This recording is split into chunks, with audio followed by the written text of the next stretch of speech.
नमस्कार दोस्तों, analyser app में आपका स्वागत है। अभिनंदन स्वीकार कीजिए। चलिए दोस्तों, आज हम प्रशासकीय प्रतिवेदन 2024-25 पर चर्चा कर रहे थे। ये किसका प्रशासकीय प्रतिवेदन है? तो पंचायत एवं ग्रामीण विकास विभाग की प्रशासकीय प्रतिवेदन है, जहां से दोस्तों एडीओ में डायरेक्ट प्रश्न पूछा जाएगा। ठीक, इसके अंतर्गत हम मनरेगा पे चर्चा कर रहे थे। मनरेगा के दोस्तों विशेषताएं क्या है, उन पर हम चर्चा कर चुके हैं प्रशासकीय प्रतिवेदन के माध्यम से। उनकी रिस्पॉन्सिबिलिटी एवं उत्तरदायित्व, ट्रांसपेरेंसी के बारे में हम चर्चा कर रहे हैं।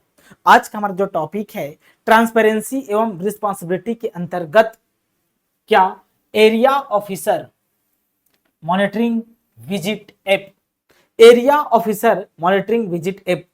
देखिए दोस्तों, कहीं भी मनरेगा का काम चलता है तो वहां आसपास के एक एरिया ऑफिसर होता है जो इस ऐप में रजिस्टर्ड होता है। समझते हैं पहले इसको। ठीक, देखिए area officer monitoring visit app आपको याद रखना है, भारत सरकार के ग्रामीण विकास मंत्रालय।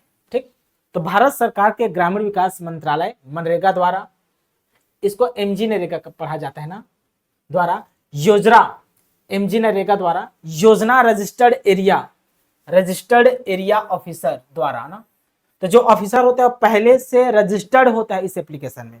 ठीक, तो रजिस्टर्ड एरिया ऑफिसर द्वारा किए जाने के लिए area officer monitoring visit app दिनांक, पहले इसको यहां से पढ़ते हैं, मैं थोड़ा सा वो पढ़ दिया हूं मैं। ग्रामीण विकास मंत्रालय द्वारा योजना के क्रियान्वयन में, इसको पढ़िए, क्रियान्वयन इम्प्लीमेंटेशन, मतलब योजना का सही से इम्प्लीमेंट हो पा रहा है कि नहीं हो पा रहा है। तो क्रियान्वयन में मोबाइल फोन के माध्यम से रियल टाइम इंस्पेक्शन, ये दोनों को याद रखना है, दो शब्द, रियल टाइम इंस्पेक्शन तथा evidence based reporting registered area officer द्वारा किए जाने के लिए area officer monitoring visit app दिनांक 21/5/2021 को प्रारंभ किया गया है। एप्लीकेशन डाउनलोड हेतु लिंक ये है। तो इससे तो कोई मतलब नहीं है हमको। ठीक, लेकिन ऊपर से मतलब है कि क्या क्या कहना चाहता है। ठीक, तो दोस्तों समझिए इसको, मैं इसके माध्यम से समझाना चाहता हूं आपको, इसके माध्यम से। चलिए, क्या समझना है आपको? तो इस ऐप को कौन सा, तो area officer monitoring visit app क्या है, लिखिए, area officer monitoring visit app,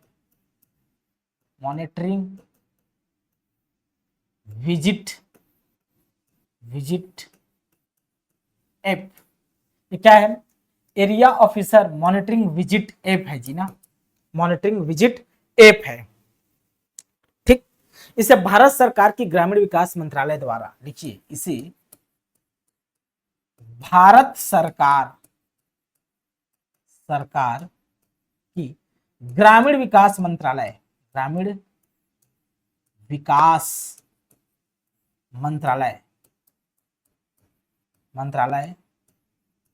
द्वारा कब लॉन्च किया गया था? तो 21 मई 2021 को, दोनों में 21 है, 21 मई मतलब 5/21/5/2021 ना, याद रखना, डेट को नहीं भूलना है। अगर पूछे कि area officer monitoring visit app कब लॉन्च हुआ था, तो 21 मई 2021 को लॉन्च हुआ था। ठीक, को लॉन्च किया गया,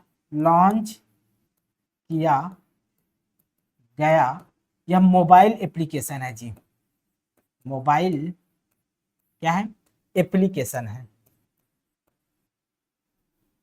क्या है ये? एप्लीकेशन है। ठीक, एप्लीकेशन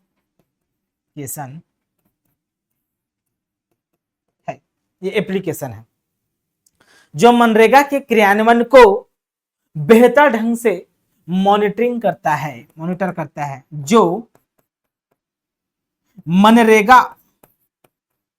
मनरेगा के क्रियान्वयन को, क्रियान्वयन को बेहतर ढंग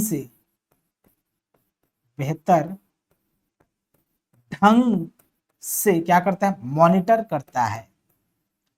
मॉनिटर करता है। मतलब जो मनरेगा के क्रियान्वयन है इसको मॉनिटर कौन करता है, तो आंसर होगा area officer monitoring visit app. इस ऐप में दोस्तों जो रजिस्टर्ड ऑफिसर होते हैं, जो ऑफिसर होते हैं इसके संबंध में एरिया वाइज, वो पहले से इस ऐप में रजिस्टर्ड होते हैं। वह इस ऐप में जाते हैं, बस इसको लॉगिन अपने आईडी पासवर्ड के माध्यम से लॉगिन करना रहता है। पहले से रजिस्टर्ड होते हैं, लॉगिन करना रहता है, उसके बाद वो चेक कर सकते हैं, मॉनिटरिंग कर सकते हैं। क्या क्या मॉनिटरिंग करेंगे, तो दो चीजें कर सकती हैं, दो चीजें वो कर सकती है। क्या क्या इस ऐप के माध्यम से दो चीजें कर सकती है। एक रियल टाइम इंस्पेक्शन कर सकती है। क्या, real time inspection, inspection real time inspection कर सकती है। दूसरा क्या कर सकती है, वो एविडेंस बेस्ड रिपोर्टिंग, एविडेंस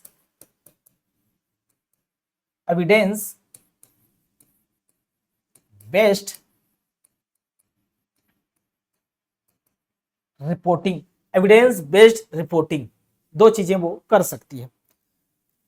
तो रियल टाइम इंस्पेक्शन में क्या होता है, तो इस ऐप में एक रजिस्टर्ड ऑफिसर होता है जी। क्या, रजिस्टर्ड ऑफिसर होता है, पहले से रजिस्टर्ड, पहले से क्या होता है, ऑफिसर होता है। ठीक, ये registered officer, registered area officer कहते हैं इसे। इसको मैं अच्छे से लिख देता हूँ, रजिस्टर्ड एरिया ऑफिसर। भाई मनरेगा अलग अलग जगह काम चलता है ना, इसमें रजिस्टर्ड एरिया ऑफिसर बोलते हैं इसको, registered area officer, area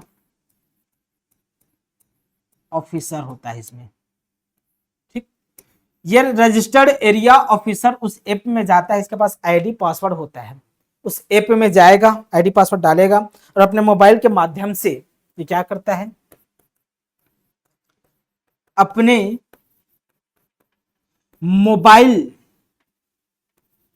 mobile के माध्यम से ठीक, अपने मोबाइल के माध्यम से क्रियान्वयन का तुरंत निरीक्षण करता है। क्रियान्वयन कर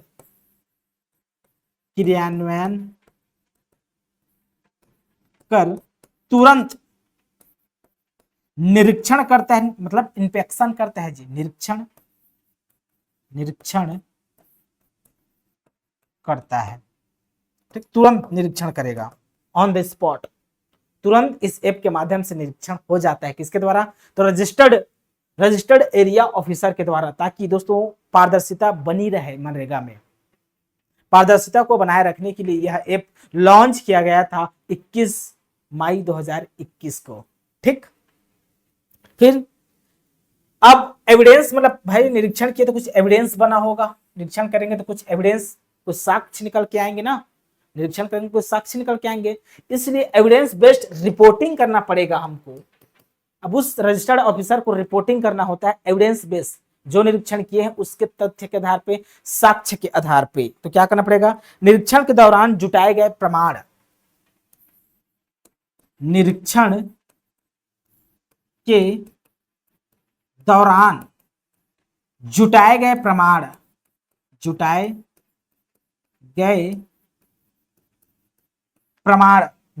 प्रमाण आधारित डेटा को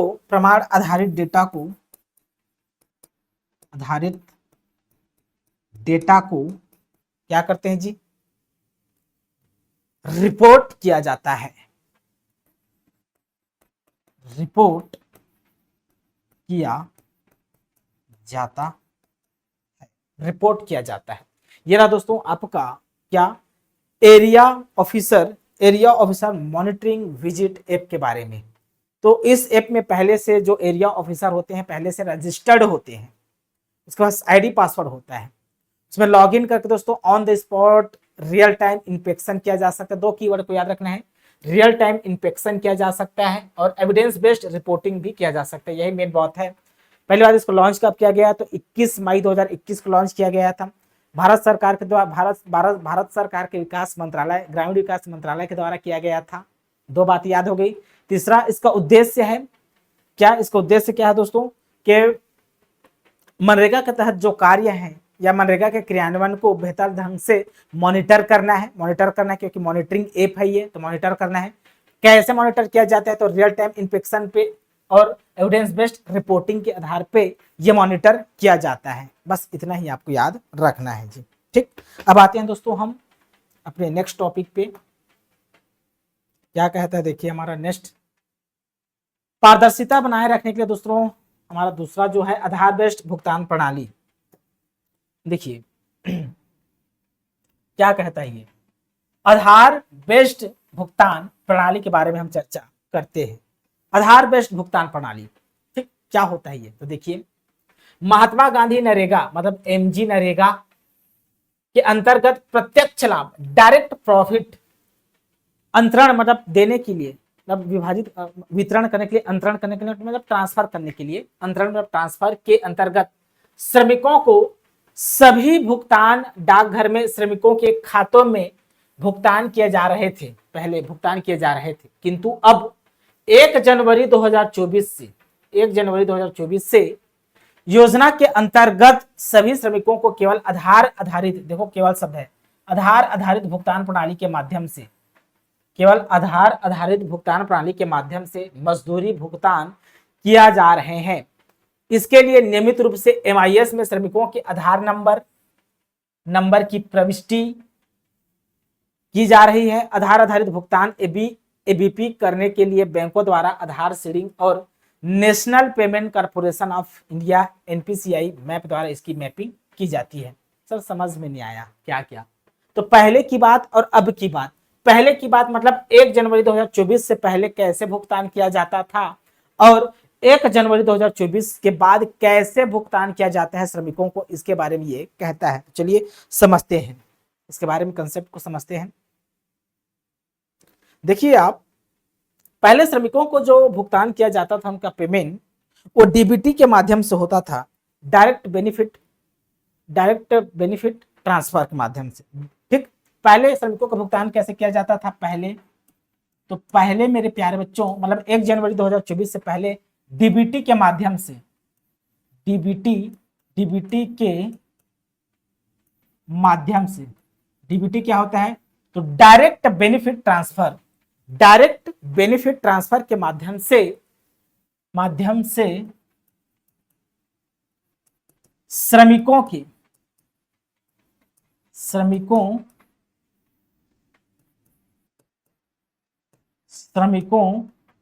के बैंक खाता या डाकघर के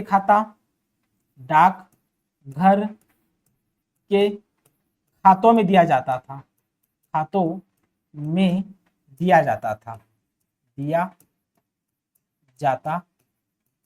मतलब भुगतान किया जाता था पहले डीबीटी के माध्यम से। ठीक, जैसे श्रमिक ने 20 दिन काम किया, 100 दिन काम किया, तो उनको जो पैसा, उनका जो मजदूरी है, उन मजदूरी को डीबीटी डायरेक्ट बेनिफिट ट्रांसफर के माध्यम से सीधे उसके बैंक के खाते में या डाकघर के खाते में ट्रांसफर कर दिया जाता था, भुगतान कर दिया जाता था। लेकिन अब 1 जनवरी को नहीं भूलना है, 1 जनवरी 2024, अभी 1 साल ही हुआ है। ठीक, 1 जनवरी 2024 से एबीपी इसका फुल फॉर्म क्या है? आधार बेस्ड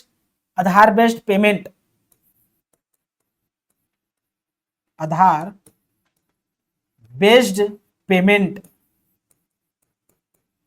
भुगतान पेमेंट मतलब एबीपी के माध्यम से, एबीपी के माध्यम, इधर लिख देता हूं, के माध्यम से श्रमिकों के बैंक, श्रमिकों के आधार नंबर सहित बैंक या डाकघर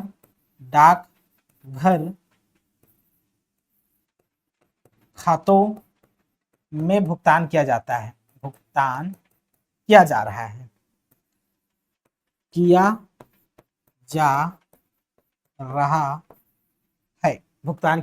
है। ठीक, मतलब पहले डीबीटी के माध्यम से होता था, अब यहां से क्वेश्चन कैसे पूछेगा कि श्रमिकों को उनके वेतन कैसे भुगतान किया जाता है, तो आंसर होगा एबीपी के माध्यम से, न कि डीबीटी के माध्यम से। अभी ये गलत हो गया, डीबीटी के माध्यम से भुगतान नहीं किया जाता है। अब जो पेमेंट किया जाता है वो एबीपी के माध्यम से किया जाता है, आधार बेस्ड पेमेंट के माध्यम से किया जाता है। इसमें होता क्या है, यह सिस्टम काम कैसे करता है, तो दोस्तों इसके लिए एमआईएस होता है। क्या होता है, MIS, MIS management information system, कल इसके बारे में हम पढ़ चुके हैं। इस एमआईएस में क्या किया जाता है, श्रमिकों के आधार नंबर, इस एमआईएस में श्रमिकों के आधार नंबर, देखिए इस एमआईएस में श्रमिकों के क्या चीज, दो चीज, आधार नंबर को, आधार नंबर, और दूसरा हो सकता है उसके पास बैंक का खाता हो या डाकघर का खाता हो, डाकघर खाता को, आधार नंबर को और बैंक या डाकघर के खाता को नियमित रूप से इस एमआईएस में, मैनेजमेंट इंफॉर्मेशन सिस्टम में अपडेट किया जाता है। नियमित रूप से अपडेट किया जा सकता है ताकि आधार को उनके बैंक खातों के साथ जोड़ा जा सके। मतलब इसका उद्देश्य है श्रमिकों के आधार नंबर को उनके बैंक खातों के साथ जोड़ना, अर्थात बैंक सीडिंग करना इसका मुख्य उद्देश्य है, ताकि दोस्तों जो सही व्यक्ति है, सही श्रमिक है, सही श्रमिक का पहचान हो सके और सही श्रमिक तक पैसा को ट्रांसफर किया जा सके, मजदूरी को भुगतान किया जा सके और सही श्रमिक का पहचान हो सके। इसलिए दोस्तों यह सिस्टम लाया गया है 1 जनवरी 2024 से। पहले डीबीटी के माध्यम से किया जाता था, इसमें कुछ लूप होल था। उस लूप होल को, उन कमियों को, उन ड्रॉबैक को दूर करने के लिए 1 जनवरी 2024 से एबीपी मॉडल लेकर आया है। तो अब भुगतान जो किया जाता है श्रमिकों को वो एबीपी के माध्यम से किया जाता है। एबीपी में क्या क्या की जरूरत होती है, तो सर इसके लिए एमआईएस सिस्टम की जरूरत होती है। उस एमआईएस सिस्टम में आधार नंबर और बैंक खाता को अपडेट किया जाता है, बैंक से सीधे सीडिंग कर दिया जाता है ताकि श्रमिक का पहचान हो और उस श्रमिक को, उसी श्रमिक को दोस्तों नियमित रूप से समय पर उसका मजदूरी भुगतान किया जा सके। समझ में आ गया होगा, कोई दिक्कत नहीं हुआ होगा। अब आते हैं दोस्तों हम, अब इसमें दोस्तों इस पूरी प्रक्रिया में एक मैपिंग की जाती है। मैपिंग किसके माध्यम से मैपिंग की जाती है, तो एनपीसीआई के माध्यम से मैपिंग की जाती है। किसके माध्यम से, तो एनपीसीआई क्या होता है, national payment corporation of India. क्या होता है, national payment corporation of India के माध्यम से मैपिंग की जाती है कि सही जो भी विवरण दिया गया वो सही ढंग से लिंक हुआ है कि नहीं हुआ है। तो आधार नंबर है, श्रमिकों का आधार नंबर बैंक खातों से सही तरीके से लिंक हो रहा है कि नहीं हो रहा है, इसका मैपिंग की जाती है। मतलब यह सुनिश्चित किया जाता है कि जो भी विवरण है वह सही तरीके से लिंक हो रहा है कि नहीं हो रहा है। किसके माध्यम से मैपिंग की जाती है, तो एनपीसीआई के माध्यम से मैपिंग की जाती है। यह पूछा जा सकता है मैपिंग। ठीक, इतना चीजों के स्क्रीनशॉट ले लीजिए आप। ठीक, चलिए अब हम आगे बढ़ते हैं दोस्तों, नेक्स्ट पारदर्शिता पे आते हैं। हमारा नेक्स्ट पारदर्शिता के माध्यम से नेक्स्ट क्या पारदर्शिता बनाई गई है, तो एनएमएमएस, इसको एमएमएस नहीं पढ़ना है ना, एनएमएमएस। ठीक, समझिए क्या है ये, समझिए मेरे प्यार बच्चों। तो एनएमएमएस इसका मतलब क्या है, देखिए national mobile monitoring system. National mobile monitoring system क्या है ये, तो एक प्रकार का मोबाइल एप्लीकेशन है जी। क्या है ये, मोबाइल एप्लीकेशन है, मोबाइल ऐप है ये। ठीक, के अंतर्गत, इसके अंतर्गत होता क्या है, कार्यस्थल पर ही ऐप के माध्यम से 2 चरणों में उपस्थिति दर्ज की जाती है। तो इस ऐप के माध्यम से, एनएमएमएस ऐप के माध्यम से उपस्थिति को, श्रमिकों की उपस्थिति को दर्ज किया जाता है 2 चरणों में। अभी देखेंगे हम क्या क्या चरण है, उपस्थिति दर्ज की जाती है। प्रत्येक दिवस उपस्थिति लेने से पहले जारी किए हुए मास्टर रोल को डाउनलोड करना आवश्यक है। भाई इसकी उपस्थिति को दर्ज करने से पहले मास्टर रोल को डाउनलोड करना पड़ेगा, तो मास्टर रोल को डाउनलोड करना आवश्यक है। मास्टर रोल को डाउनलोड सुबह अटेंडेंस लेने से पहले किया जाना चाहिए। तो मास्टर रोल को कब डाउनलोड किया जाता है पूछेगा, तो अटेंडेंस लेने से पहले किया जाता है। सुबह अटेंडेंस लेने से पहले मास्टर रोल को डाउनलोड किया जाता है, ये पूछा जा सकता है। अटेंडेंस लेने के बाद, अटेंडेंस लेने से पहले 12 बजे 1 बजे कब मास्टर रोल को डाउनलोड किया जाता है? तो सुबह अटेंडेंस लेने से पहले मास्टर रोल को डाउनलोड कर लिया जाता है। ठीक। प्रथम चरण के 4 घंटे के पश्चात ही द्वितीय चरण की उपस्थिति दर्ज कर फोटो अपलोड की जाती है। उपस्थिति लेने के पश्चात उसी दिन 12 बजे रात 12 बजे एम बजे के पहले अटेंडेंस अपलोड किया जाना अनिवार्य है। इसकी MIS रिपोर्ट नंबर ये प्रदर्शित की जाती है। चलिए समझते हैं, ऐसा समझ में नहीं आया होगा तो हम सिस्टम के माध्यम से समझते हैं क्या है ये। ठीक, तो चलिए समझते हैं जी इसके बारे में। देखिए क्या पढ़े, NMMS जिसके बारे में हम चर्चा कर रहे हैं। ठीक, तो दोस्तों याद रखना इसके बारे में, ये क्या है अगर आपसे पूछे तो यह एक मोबाइल ऐप है। यह एक मोबाइल ऐप है, लिखना है यह एक मोबाइल ऐप है जी। यह एक मोबाइल ऐप है जिसका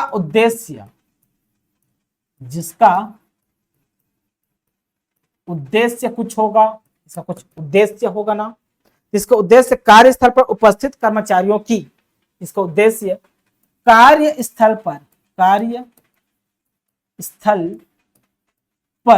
उपस्थित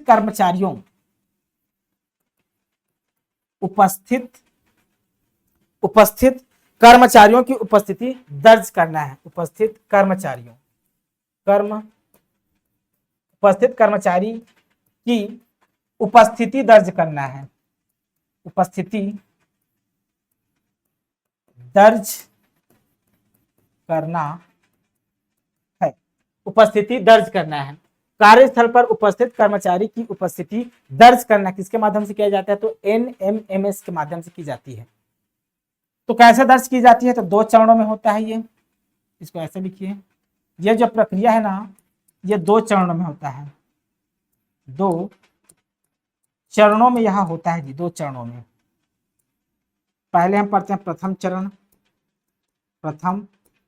चरण के बारे में, उसके बाद हम पढ़ेंगे द्वितीय चरण के बारे में। ठीक, प्रथम चरण में क्या होता है, द्वितीय चरण में क्या होता है, इस ऐप का कैसे प्रयोग किया जाता है, इसको हम पढ़ लेते हैं। ठीक, पहली बात तो सुबह अटेंडेंस लेने से पहले ना मास्टर रोल को डाउनलोड किया जाता है जी। मास्टर रोल को इस ऐप के माध्यम से मास्टर रोल को क्या कर लिया जाता है? डाउनलोड कर लिया जाता है। फिर प्रथम चरण में दोस्तों सुबह कार्यस्थल पर लोग पहुंचते हैं। तो सुबह कार्यस्थल पर पहुंचने पर उपस्थिति दर्ज की जाती है। कार्यस्थल पहुंचने लिख दीजिए, कार्यस्थल पहुंचने पर उपस्थिति दर्ज की जाती है। उपस्थिति दर्ज की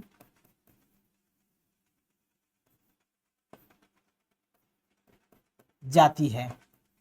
प्रथम चरण में ना सुबह, यही एक प्रकार का अटेंडेंस है। पहली क्या करना है भाई? मास्टर रोल को डाउनलोड करना है। उसके बाद सुबह कार्यस्थल पर पहुंचने पर उपस्थिति दर्ज की जाती है, कितने श्रमिक आए हैं काम करने के लिए। ठीक, उसके बाद दोस्तों वो श्रमिक 4 घंटे तक कार्य करते हैं। तो कार्यस्थल पर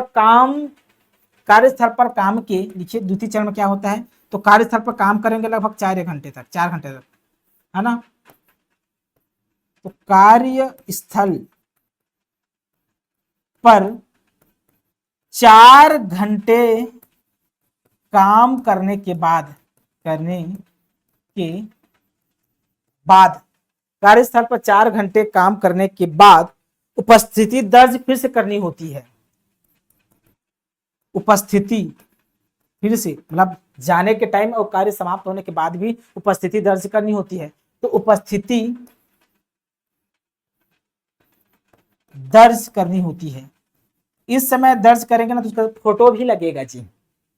ठीक, दर्ज करते समय देखिए, उपस्थिति दर्ज करते समय कर्मचारी का मतलब श्रमिकों का, कर्मचारी का फोटो भी अपलोड करना पड़ेगा। अब फोटो भी अपलोड करना पड़ेगा, अपलोड करना पड़ेगा। ठीक, मतलब देखिए प्रथम चरण में जब जाएंगे ना, प्रथम चरण में सुबह कार्यस्थल पर पहुंचेंगे तो उस समय सिर्फ उपस्थिति दर्ज होगा, इस समय फोटो नहीं ली जाती है, सिर्फ उपस्थिति दर्ज की जाती है। पहली बार जाएंगे तो पहली मास्टर रोल डाउनलोड होगा, उसके बाद दोस्तों उपस्थिति दर्ज की जाती है, उस मास्टर रोल में उपस्थिति दर्ज की जाती है। ठीक, उस मास्टर रोल में उपस्थिति दर्ज की जाती है। उसके बाद दोस्तों काम करेंगे श्रमिक 4 घंटे के बाद।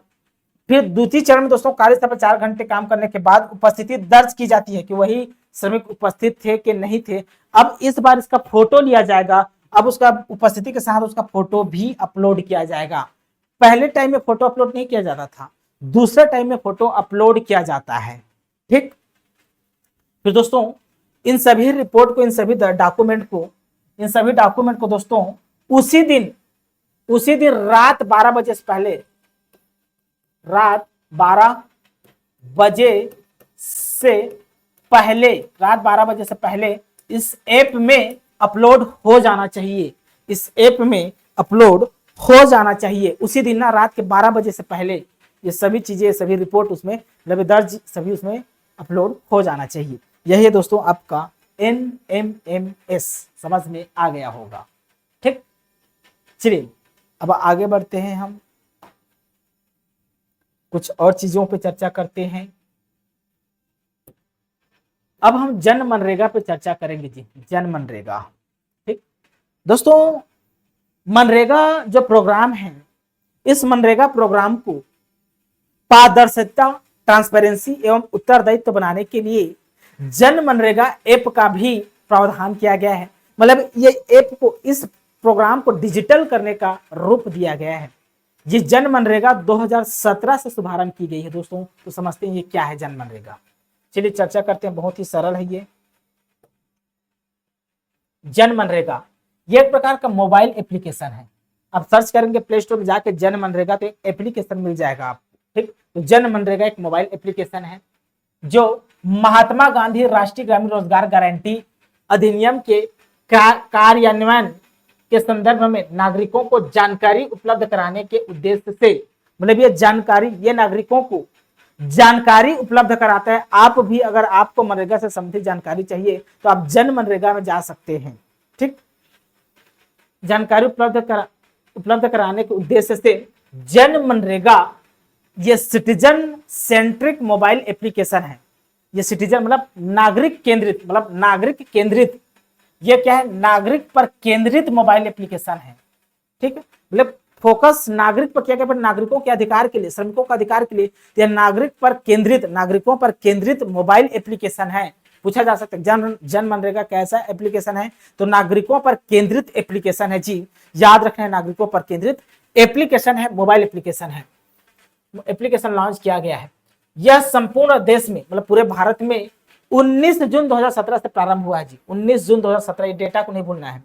कब से प्रारंभ हुआ है तो यहां लिख देता हूं, 19 जून 2017 से जन मनरेगा को लॉन्च किया गया था। 19 जून को नहीं भूलना है, 19 जून 2017 को जन मनरेगा लॉन्च किया गया था, आपको नहीं भूलना है। ठीक, इस एप्लीकेशन को प्ले स्टोर में जाकर दोस्तों डाउनलोड कर सकते हैं, जिसमें निम्न जानकारी, इस एप्लीकेशन जन मनरेगा के माध्यम से निम्न जानकारी देखी जा सकती है। क्या क्या जानकारी है तो देखिए, इस योजना के अंतर्गत श्रमिकों के अधिकारों की जानकारी, कि श्रमिक के क्या क्या अधिकार हैं, श्रमिकों के क्या क्या राइट्स होते हैं, उन अधिकारों के बारे में यदि आपको देखना है तो जन मनरेगा ऐप डाउनलोड करना पड़ेगा।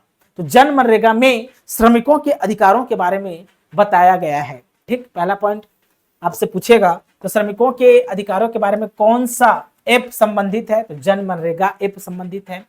नाम में ही जन लगा है, मतलब लोगों से संबंधित। ठीक, दूसरा, योजना के अंतर्गत अनुमेय कार्यों की जानकारी, अनुमेय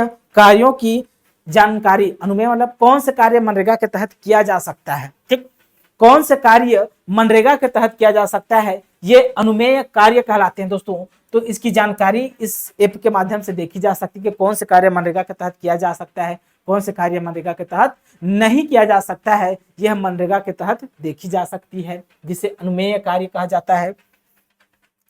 योजना के अंतर्गत निर्मित परिसंपत्तियां, जो भी निर्मित परिसंपत्ति है उसकी जानकारी फोटोग्राफ सहित देखी जा सकती है। फोटोग्राफ सहित उसकी जानकारी, कहीं पर तालाब का निर्माण हुआ है तो उस तालाब की जानकारी फोटोग्राफ सहित देखी जा सकती है। कहीं कुएं का निर्माण हुआ है, कहीं सड़क का निर्माण हुआ है तो फोटोग्राफ सहित देखी जा सकती है इस जन मनरेगा ऐप में। ठीक, उसके बाद दोस्तों अपने आसपास के क्षेत्र, मतलब अपने आसपास के क्षेत्र लोकेशन पर महात्मा गांधी नरेगा योजना से निर्मित परिसंपत्तियों को खोजा देखा जा सकता है। अपने आसपास को खोजा जा सकता है, देखा जा सकता है। ठीक, मनरेगा अंतर्गत पंजीकृत श्रमिकों का वर्तमान वित्तीय वर्ष के विवरण, कार्य भुगतान से संबंधित जानकारी को जॉब कार्ड नंबर के माध्यम से देखा जा सकता है। इस एप्लीकेशन दोस्तों जॉब कार्ड में जाएंगे, जॉब कार्ड के माध्यम से उसके विवरण, श्रमिकों के विवरण, उसके भुगतान सब को देखा जा सकता है। ये भी आपको याद रखना है। ठीक, जन मनरेगा मोबाइल एप्लीकेशन के अंतर्गत परिसंपत्तियों को वित्तीय वर्षवार कार्यवार ढूंढा जा सकता है। वित्तीय वर्ष मतलब 2000, मान लिया आपको 2018-19 का देखना हो तो 2018-19 के कार्यों को देख सकते हैं। तो वित्तीय वर्ष के अकॉर्डिंग भी देखा जा सकता है। ऐसा नहीं कि पिछले वर्ष का ही या इसी वर्ष का देखा जा सकता है, नहीं, ये वित्तीय वर्ष वार भी देखा जा सकता है। ठीक है जी।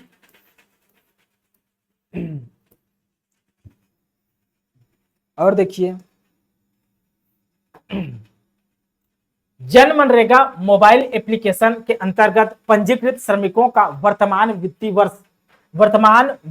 वर्ष का विवरण, कार्य भुगतान से संबंधित जानकारी को जॉब कार्ड नंबर के माध्यम से देखा एवं सर्च किया जा सकता है। तो देखिए जॉब कार्ड का एक नंबर होता है जी, उस नंबर के माध्यम से किसी भी वित्तीय वर्ष का या करेंट ईयर हो या पिछले वर्ष का, उसके बारे में जानकारी देखी जा सकती है। ठीक, ये निर्मित परिसंपत्तियों को देखा जा सकता है। इसके बारे में अंतर्गत लोकेशन के समीप महात्मा गांधी नरेगा से निर्मित संपत्ति पढ़ चुके हैं, देखा जा सकता है, बिल्कुल सही है। अब दोस्तों इसमें कुछ डेटा दिए हुए हैं, कुछ रिपोर्ट दिए हुए हैं। तो यहाँ वित्तीय वर्ष 2023-24 की उपलब्धि है, इसको नहीं पढ़ना है हमको दोस्तों। वित्तीय वर्ष 2024-25 की उपलब्धि को पढ़ना है। वित्तीय वर्ष 2024-25 की उपलब्धि को पढ़ना है, ना कि 23-24 की उपलब्धि को। तो दोस्तों आपकी ये वाले डेटा कुछ काम की नहीं है, बस इससे ये याद रखिए, यहाँ से ये याद रखना है कि मनरेगा के तहत कौन कौन से कार्य किए जाते हैं। ठीक, मनरेगा के तहत कौन कौन से कार्य किए जाते हैं, यहाँ से आपको पता चल जाएगा क्या क्या कार्य किए जाते हैं। तो निजी डबरी बनाना हो किसी को, डबरी मछली धारे के डबरी, तो निजी डबरी बनाना हो तो प्राइवेट डबरी भी बनाया जा सकता है मनरेगा के तहत। सामुदायिक तालाब निर्माण करना हो, सामुदायिक रूप से तालाब का निर्माण करना हो तो मनरेगा के तहत किया जा सकता है। नाडेप टंकी का निर्माण भी किया जा सकता है जी, नाडेप टंकी, वर्मी टंकी। नाडेप टंकी होता है दोस्तों, एक वर्मी कंपोस्ट वाला टंकी होता है, तो उसके लिए भी की जा सकती है। कुआं या डगवेल का भी निर्माण किया जा सकता है। बकरी के लिए शेड बनाया जा सकता है, मुर्गी के लिए भी शेड बनाया जा सकता है। पशु शेड निर्माण, तो पशु, बकरी, मुर्गी सब के लिए शेड का निर्माण किया जा सकता है। सिंचाई नाली का निर्माण मतलब नहर का निर्माण भी किया जा सकता है। चेक डैम का भी निर्माण किया जा सकता है। देखो बड़ा बांध नहीं ना, चेक डैम याद रखना, चेक डैम का निर्माण किया जा सकता है। पंचायत भवन का निर्माण कार्य भी इसी के द्वारा किया जा सकता है जी।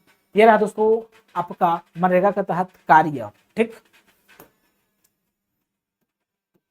अब हमको उपलब्धि पढ़ना है वित्तीय वर्ष 2024-25 की। हमको दोस्तों उपलब्धि पढ़ना है 2024-25 की। इसके तहत 9 कार्य किए गए हैं 2024-25 में, समझ लेते हैं। उपलब्धि हमको 2023-24 वित्तीय वर्ष 2023-24 का पढ़ना है। तो क्या क्या इसका डेटा है देखिए। वित्तीय उपलब्धि, इस योजना के अंतर्गत वित्तीय वर्ष 2024-25 में माह नवंबर 2024 तक उपलब्ध राशि 3,504.42 करोड़ रुपए में से, मतलब इतना रुपए उपलब्ध राशि था छत्तीसगढ़ में, मतलब 3,504.42 करोड़ रुपए मनरेगा के तहत उपलब्ध था, जिसमें से दोस्तों 2,809.06 करोड़ मतलब 80.15% करोड़ रुपए व्यय किए गए हैं। मतलब 100% में से आपको परसेंट याद रखना है। 2024-25 में 80.15% खर्च हुआ है, व्यय हुआ है मनरेगा के कार्य में। 100% राशि का प्रावधान किया गया था। राशि यहाँ पर दिया हुआ है 3504.42 करोड़, इतने रुपए का मनरेगा के तहत प्रावधान था छत्तीसगढ़ में। ठीक, उसमें से दोस्तों 80.15% खर्च किया गया है श्रमिकों पर, खर्च किया गया है मजदूरी के लिए, सामग्री पर खर्च किया गया है और कुछ प्रशासनिकों पर खर्च किया गया है सिर्फ 80%। ठीक, भौतिक उपलब्धि क्या है, फिजिकल रूप से उपलब्धि क्या है, क्या क्या खरीदा गया, देखिए तो भौतिक उपलब्धि समझते हैं, ये तो वित्तीय उपलब्धि हो गया। अब भौतिक कितना भुगतान किया गया, क्या क्या सामान खरीदा गया, उसके संबंध में है ये। ठीक, भौतिक रूप से जो दिखाई देता है। तो वर्ष 2024-25 में मतलब नवंबर माह में 2024 के नवंबर माह में कुल 855.14 लाख मानव दिवस रोजगार के अवसर सृजित किए गए हैं। मतलब 855.14 लाख मानव दिवस रोजगार के अवसर सृजित किए गए हैं, इसको याद रखना है। नवंबर 2024 तक पूर्व वर्षों का शेष कार्य सहित कुल स्वीकृत कितना 5,41,144 कार्यों में से 2,45,624 कार्य पूर्ण किए गए हैं तथा 2,95,520 कार्य प्रगति पर है, कार्य प्रगति पर है। इस योजना के अंतर्गत इस वित्तीय वर्ष नवंबर 2024 तक मांग के आधार पर 21.72 लाख परिवारों को रोजगार उपलब्ध कराया गया था। इस डेटा को याद रखना है। देखिए, आपको ये डेटा याद नहीं रखना है, आपको ये डेटा भी याद नहीं रखना है और ये भी याद नहीं रखना है। यहां से आपको दो डेटा याद रखना है। कुल कितना पैसा था, प्रावधान था, तो इतना 3,504.42 करोड़। उसमें से दोस्तों 2,809.06 करोड़ खर्च हुआ, जो कि कितना परसेंट है, तो 80.15% है। इसको बस आपको याद रखना है। दोस्तों नवंबर 2024 तक कितने रोजगार क्रिएट किए गए हैं, कितने लाख परिवारों को, तो आंसर है 21.72 लाख परिवारों को दोस्तों रोजगार के अवसर दिए गए हैं। तो ये डेटा को याद रखना है। ठीक, 2024-25 में क्या क्या कार्य हुए हैं, तो निजी डबरी के भी कार्य हुए हैं, सामुदायिक तालाब निर्माण, ये डेटा को याद नहीं रखना है आपके दोस्तों। इधर का डेटा आपको नहीं पूछा जाएगा, इधर का डेटा आपको नहीं पूछा जाएगा। आप इसके अंतर्गत क्या क्या कार्य किए जाते हैं वो पूछा जाएगा। तो निजी डबरी, सामुदायिक तालाब निर्माण, नाडेप टंकी, वर्मी कंपोस्ट वाला टंकी, कुआं, बकरी शेड, मुर्गी शेड, पशु शेड निर्माण, सिंचाई नाली निर्माण, ये सब कार्य आते हैं। ठीक, फिर आपको ये डेटा 2023-24 का है, तो ये आपको याद नहीं करना है। ये भी डेटा दोस्तों आपका 23-24 का है, तो ये भी कोई काम का नहीं है, इसको भी नहीं पढ़ना है। हमको दोस्तों ये वाला सेक्शन पढ़ना है। इसमें से ये वाला सेक्शन का भी दोस्तों, ये वाले सेक्शन का भी हमको ये वाला पॉइंट पढ़ना है जी, ये वाला, इसको मैं छोटा कर देता हूं। ठीक, हमको ये वाला पॉइंट पढ़ना है। इस वाला पॉइंट के अंतर्गत दोस्तों आपको क्या समझना पड़ेगा, तो ये डेटा ये बताते, इसमें तीन चीजें आपको याद रखना है। मान लो मनरेगा के लिए कुल 100% पैसा आया था, परसेंट में याद रखना, डेटा नहीं पूछा जाएगा, परसेंट में याद रखना है। ठीक, 100% पैसा आया था। ठीक, तो मजदूरी पर कितना परसेंट खर्च हुआ, तो मजदूरी पर व्यय लिखिए, मजदूरी पर व्यय। अब इसको मैं 100% आया था, तो मैं इसमें इस 100% में से दोस्तों ऐसे 4 बना के लिख देता हूं। मजदूरी पर व्यय, मजदूरी पर व्यय, मजदूरी पर व्यय कितना किया गया, तो लिखिए इसका 67.99%, 67.99% खर्च हुआ। परसेंट में याद रखना है सर, ये कहाँ लिखा हुआ है 67.99%, ये लिखा हुआ है मजदूरी का प्रतिशत, ये 67.99% ये लिखा हुआ है 2024-25 में ना, 2024-25 में। तो 67.99% किस पे खर्च हुआ है, तो मजदूरी पर व्यय किया गया, खर्च किया गया है। ये लंबा डेटा आपको याद नहीं रखना है, नहीं पूछा जाएगा। सामग्री पर खर्च कितना किया गया, सामग्री पर खर्च, सामग्री पर व्यय कितना किया गया, ये पूछा जा सकता है। तो 32.01% याद रखना है, 32.01% याद रखना है। सर ये डेटा कहाँ मिलेगा, ये डेटा यहाँ जाएंगे तो यहाँ सामग्री पर प्रतिशत लिखा मिलेगा, और ये डेटा दोस्तों 32.01%। अब प्रशासनिक व्यय होते हैं फाइल खरीदने में, कर्मचारियों को फाइल खरीदने दोस्तों कुछ भी खरीदने प्रशासनिक व्यय होते हैं, तो प्रशासनिक व्यय पर कितना खर्च किया गया, तो प्रशासनिक व्यय कितना किया गया दोस्तों, तो 4.07%, 4.07% प्रशासनिक व्यय किया गया है। ये डेटा कहाँ मिलेगा, ये डेटा 4.07% है। बस इतना ही डेटा आपको याद रखना है, इससे ज्यादा डेटा आपको याद नहीं रखना है, ये डेटा आपको याद रखना है दोस्तों। ठीक, ये रहा दोस्तों आपका मनरेगा। मनरेगा यहीं पर खत्म होता है। मनरेगा को बहुत डेप्थ में पढ़े। अब देखिए ऐसा कार्य किया जाता है, फोटोग्राफ्स हैं, ऐसा कार्य किए जाते हैं मनरेगा के तहत। ठीक है, ये पंचायत आंगनबाड़ी का भी निर्माण किया जाता है। ठीक ना, कार्यक्रम शासकीय उचित मूल्य की दुकान का भी सोसाइटी बोला जाता है, उसका भी निर्माण किया जाता है। ये सब देखिए तालाब वलाब। अब ऐसा बोर्ड भी लगाया जाता है, साइन बोर्ड कहते हैं इसको। ठीक, ये सब कार्य किए जाते हैं।